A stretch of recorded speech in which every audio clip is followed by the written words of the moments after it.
Après avoir travaillé aux éditions Métellier comme l'assistant de l'éditrice et aux éditions Anne Carrière comme lecteur et apporteur d'ouvrages, j'ai fondé ma propre maison dont l'activité a commencé début 2011.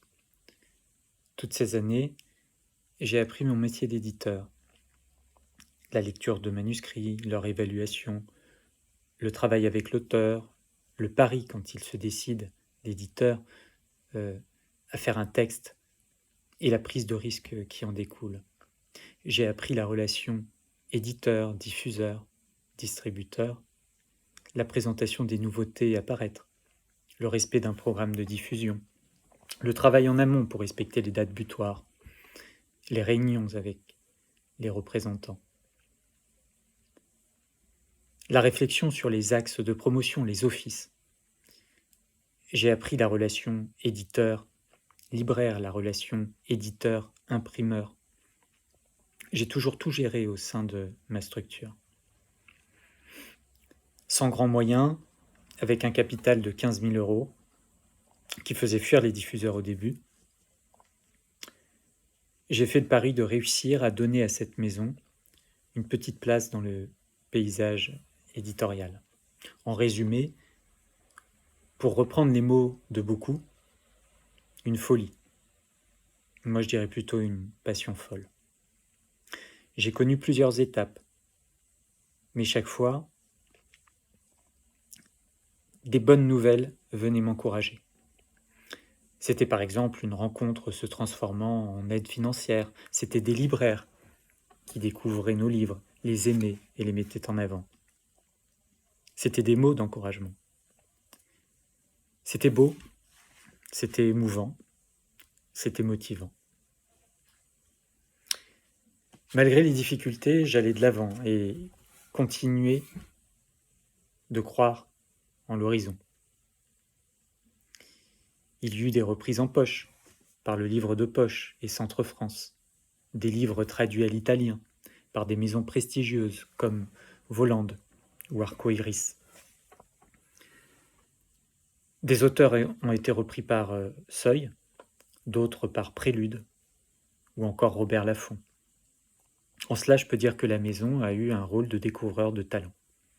J'ai aussi apporté, au tout début du lancement de ma maison, en 2011, des ouvrages à Stéphane Carrière, qui dirigeait depuis peu la maison de sa mère, notamment des ouvrages latino-américains, dont le chilien Chien Ferro et Le dessinateur d'ombre, un autre ouvrage mexicain. Chien Ferro qui fut encensé par la critique Bruno Corti, affirmant que son auteur était une nouvelle voie de la littérature latino-américaine. Alors cette expérience m'a permis d'avoir un certain jugement critique sur le monde de l'édition, dans lequel il me plaisait d'évoluer, mais dont les pratiques pèsent sur l'édition indépendante au point de la mettre en péril. J'ai été amené à dialoguer avec tous les acteurs du livre. Une des choses les plus passionnantes fut pour moi l'élaboration de mon projet, et donc la création de l'identité de la maison qui devait, à mon sens, passer par une image forte, tout en revendiquant une certaine sobriété. Je voulais quelque chose d'élégant et de reconnaissable.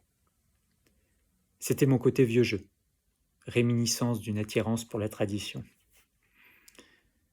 Je n'ai pas suivi la tendance à la décoration des couvertures avec des photos ou graphismes à la mode.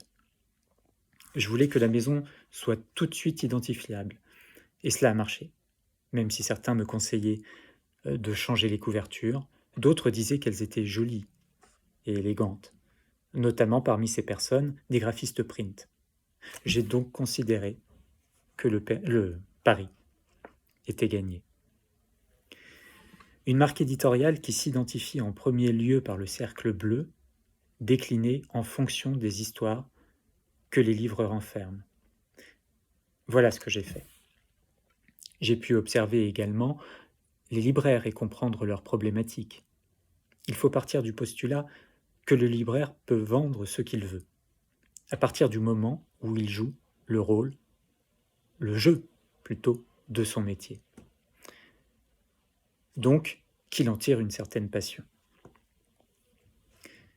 Le libraire est un conseiller qui doit largement influencer le choix du lecteur.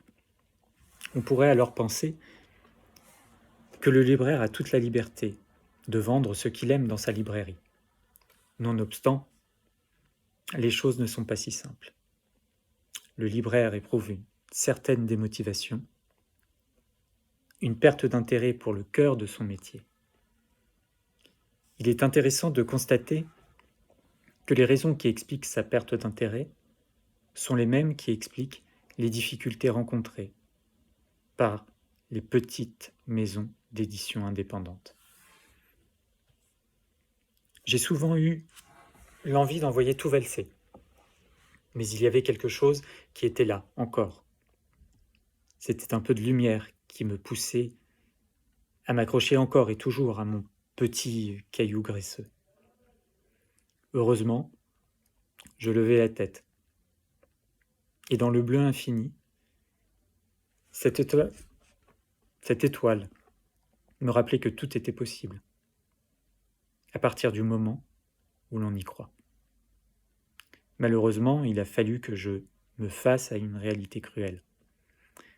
En somme, que de mon ciel tout bleu, je revienne sur terre, confronté aux difficultés financières devenues beaucoup trop pesantes.